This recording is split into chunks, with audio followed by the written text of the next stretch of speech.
안녕하십니까. 엠비엔골드 신광선 매니저 함께합니다. 안녕하세요. 네, 반갑습니다. 신광섭입니다. 네. 네. 오늘 정말 상승하는 종목을 찾기가 어려웠어요. 너무나 많은 종목들이 하락하고 있고 뭐 테마라고 해봤자 그 요소 테마 딱 하나만 눈에 띄었거든요. 네. 오늘 우리가 이 테마주에서 수익을 좀 그래도 마지막까지 노려봐야 되는 겁니까? 아니면 이 테마마저도 외면하는 게 좋을까요? 완전히 그냥 개별 이슈로만 가고 있기 때문에 네. 그냥 우리가 확장성을 보이는 쪽 섹터로 우리가 집중해야 된다. 그래서 뭐 어쨌든 미중 관련된 부분인 것 같아요. 그렇죠. 요소와 요소 수죠. 저는 승부를 본다. 이렇게 좀 말씀드리겠습니다. 오늘의 역전의 승부사 주제는요. 조금 전에 말씀드린 것처럼 요소수 관련주고요. 여기서 신광선 매니저는 승부를 보겠다라고 이야기했습니다. 저희가 지난번에도 한번 다루면서 그 중국과 미국 간의 갈등 속에 국내 테마주들의 상승 하락은 한 달 정도 지속될 것 같다라고 했잖아요. 네. 그럼 오늘은 아예 이쪽 요소수 테마로 가는 겁니까? 그래서 앞으로 이제 이 관련주들, 이전에 미중 무역 분쟁 관련주들을 아마 다음 주에도 계속해서 포트를 편입할 거예요. 깔아놓은 형식으로 좀 포트를 편입해서 네. 좀 보여드리고 싶고요. 오늘 종목 바로 공개하겠습니다. 오늘 승부볼 종목은요. 바로 세 글자입니다. 유니온이라는 종목을 바로 말씀 한번 드려보겠습니다. 히토리 하면 또 떠오르기도 하고 네. 중국과 미국이 싸울 때마다 유니온 머티리얼 이거 거의 단골 손님처럼 나오는 종목이잖아요. 맞습니다.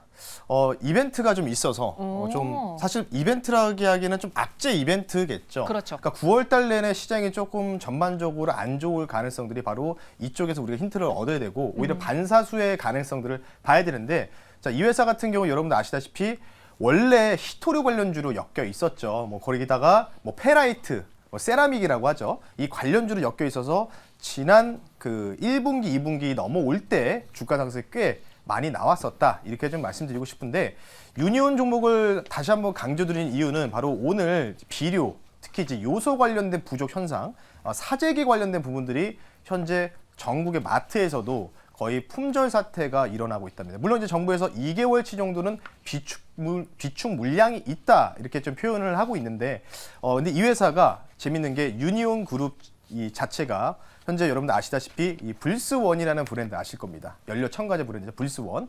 불스원에서도 요소수를 판매하고 있는데 여기에 제 2대 주주로 현재 등록이 되어 있습니다. 따라서 그와 관련된 요소수, 요소, 테마다 이렇게 좀 말씀드리고 싶고요. 제가 말씀드린 게 확장성이라고 했죠. 이 확장성이 언제까지? 그래서 이 종목 같은 경우에는 좀 일정을 좀 지정해 드리고 싶어요. 바로 이 모레 있을 15일 날 바로 이 지금 대만의 집권 여당이 그 여성 현재 그 대만 총리이지 않습니까? 이 총리가 여성분이시죠. 좀 아실 거예요. 다말머리 안경 쓰신 분인데 지금 또 이 야당의 인물이 허이유라는 사람이 있는데 이 분이 15일 날 미국을 또 방문한다 합니다. 근데 이 집권 여당이 아니고 야당인데 야당은 통상 친중의 성격을 띠고 있는데 친중을 띠고 있는 야당 인물조차도 미국을 방문한다. 그러면 중국 쪽에서 또 한 소리가 나올 가능성이 있다. 이렇게 좀 말씀을 드리고 싶기 때문에 그 포인트를 잡고 보자. 그리고 추가적으로는 뭐 사재기 관련된 부분, 앞서 말씀드렸던 부분들이겠죠. 아마 그 부분들이 9월 내내 지속될 가능성이 있다. 이렇게 좀 말씀을 드려보겠습니다. 네, 그러니까 이 요소수 대란 속에서 사람들의 이 불안한 심리를 자극한다라고 네. 하면 우리는 당연히 대표적으로 미중 갈등의 수혜주로 꼽히는 이 유니온을 눈여겨봐야 됐고 또 15일에 일정이 있다. 네. 대만의 총통 후보가 미국을 방문하기 때문에 중국이 가만히 있지 않고 좀 그렇죠. 강력한 언행을 펼칠 수 있기에. 그러니까 여당은 지금 반중이잖아요. 네. 근데 야당은 친중의 성격을 갖고 있는데 친중을 갖고 있는 야당의 현재 후보가? 총통 후보가 네. 미국 방문을 한다니까 중국 입장에서는 기분이 나쁘니까 그에 대해서 뭔가 제스처가 코멘트가 나오지 않을까 그러면 좀 움직일 가능성이 있겠죠. 네. 그거를 포인트로 좀 주겠습니다. 그래서 저희는 오늘 역전의 승부를 바로 이곳 유니온에서 보도록 하겠습니다. 장 마감 얼마 남지 않았는데요. 가격 전략까지 한번 들어볼까요? 네, 뭐 이 종목 차트 한번 보면서 말씀 한번 드려볼 수 있도록 할 텐데요. 네.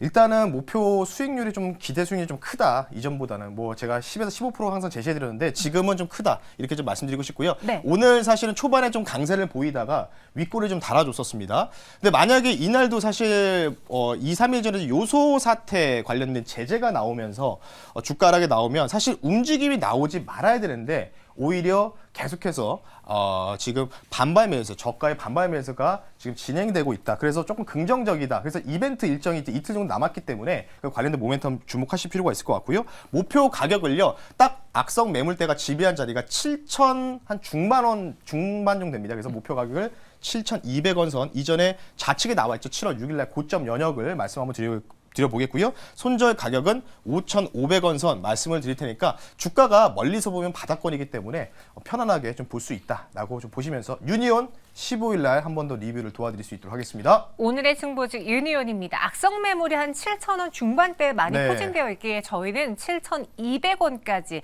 기존에 제시했던 종목들보다 그래도 수익률, 예상 수익률이 좀 높은 편이에요. 그렇죠. 유니온은 오늘의 승부주로 봤고요.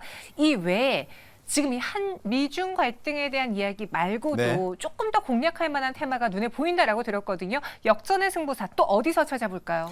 예, 그래서 사실 이거를 뭐 승부를 좀 봐야 되겠죠. 우회 승부를 봐야 되는 것 같은데 어쨌든 오늘 두 번째 종목은요. 지금 시장이 확장성이 없어요. 요소 관련주 빼고는 확장성이 없고 개별 이슈로 뭐 유상증, 뭐 무상증 나와서 올라가고 뭐 뉴스 플로우 나와서 호재 개별 호재가 올라가고 있기 때문에 그래서 개별 이슈에 집중할 수 있는 종목을 가지고 나왔습니다.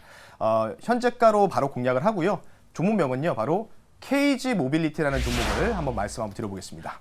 KG 모빌리티가 현재 어떤 재료가 있기에 네. 개별주로 공략하는 거죠? 사실은 쌍용차 인수 이전에 에디슨 모터스였죠. 네. 그래서 아마 앵커님도 많이 방송에서 얘기 많이 했었을 거예요. 뭐 맞아요. 급등락도 나오고 급등도 많이 나오고 그리고 주가도 많이 떨어져 상태에서 거의 1년 반에서 2년 가까이 거래정이 당했으니까요. KG 모빌리티가 그래서 그 역발산 전략으로 접근한 종목 중에 하나다. 이렇게 좀 말씀드리고 싶고요.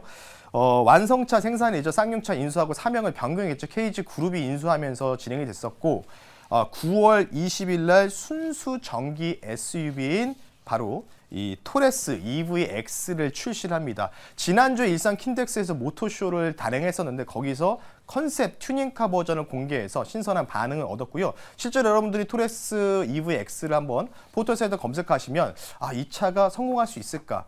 이전 쌍용차가 가수 이효리 씨가 이제 모델로 활동 안 했지만은 칭찬한 차가 있었죠. 바로 티볼리 아실 거예요. 소형 SUV. 그게 좀 대박이 나면서 쌍용차가 기사회생하는 모습을 보이는데 제2의 버전, 제2의 이 티볼리 효과를 낼 수 있는 게 바로 토레스 EVX가 되지 않을까 싶어서 그 기대감이 있다라고 말씀드리고 싶고요. 중국의 전기차 1위 기업이죠. 바로 BYD. 국내 최초로 KG 모빌리티와 협업관계 구축한 상태에서 국내에서 전기차 배터리 공장을요 최초로 만들 수 있다. 이 기대감이 있습니다. 그래서 BYD 모멘텀 있고요. 수급 한번 여러분들 HS에서 한번 보시면 외국인과 기관 연기금리 정말 많이 순매수세, 10일 가까이 순매수세가 보이고 있기 때문에 무언가 있으니까 아마 기대감으로 올라갈 가능성이 있다. 이렇게 좀 말씀 한번 드려보겠습니다. 네, 수급까지 보면 외국인 기관 연기금이 연일 매수를 보여주고 있습니다. KG 모빌리티가 오늘의 또 다른 승부주인데요. 그럼 현 구간에 바로 공략을 했을 때 우리는 네. 어디까지 좀 볼 수 있을지 전략도 세워볼게요. 네, 앞서 소개시켜드린 유니온 종목보다는 시총이 굉장히 큽니다. 1조 원 정도 넘는 금액이기 때문에 참고하시면 좋을 것 같고요. 네. 자, 차트 보면요. 좀 멀리서 볼게요. 최대한 멀리서 한번 보겠습니다. 한 2년 차트, 1년 차트 봐도 될 것 같은데 좀 멀리서 보면요. 지금 과거에 보시죠. 예, 에디슨 모터스의 사면 변경이 되면 인수합병되면서 네. 권리락 나오면서 거래 정지가 거의 1년 반 가까이 됐고 그러다 보니까 요 라인이 매물대예요. 지금 요 라인이 매물대이기 때문에 매물대 차트 켜보시면은 13,000원에서 요 사이부터 13,000원대까지 텅 비어 있습니다. 그래서 목표 가격을요 안전하게 12,000원 정도로 제가 먼저 말씀을 드리겠고요. 손절 가격은 8,500원 선 말씀드릴 테니까 매물대 켜보시면 제가 대략 신광섭 매니저가 목표 가격을 왜 12,000원으로 높게 잡았는지 이슈가 부각되는 거. 지금 시장이 어떻죠? 확장성에 대한 섹터에 대한 순환매보다는 개별 이슈로 움직인다. 이렇게 좀 키포인트 다시 한번 잡아드리면서 KG 모빌리티 말씀 한번 드려봤습니다. 네, 두 번째 승부주까지 봤습니다. 사실 오늘 승부 보기가 정말 어려운 시장이잖아요. 네. 아무것도 하기 싫은 그런 시장인데 오늘 장 왜 이렇게까지 부진할 수밖에 없었던 건지 또 그에 대한 해법을 찾으려면 어디로 가는 게 좋을지 마지막으로 이야기해 주시죠. 제가 이미 CPI 결과는 그렇게 중요하지 않다고 말씀드렸고 월가의 CTA 포지션을 제가 운영하는 네이버 밴드에다가 올려드렸기 때문에 과연 시장의 반향이 CPI 이후에 어떤 식으로 반향이 나올지 궁금하시면 네이버 밴드 활용하셔서 여러분들 무료이기 때문에 많은 참여하시면 아마 좋은 정보 많이 얻어가실 수 있습니다. 이 정도로 마무리하겠습니다. 알겠습니다. 저희의 승부는 여기서 마무리해 보겠고요. 내일 또 역전의 승부사로 다시 찾아오겠습니다. 고맙습니다. 네, 감사합니다.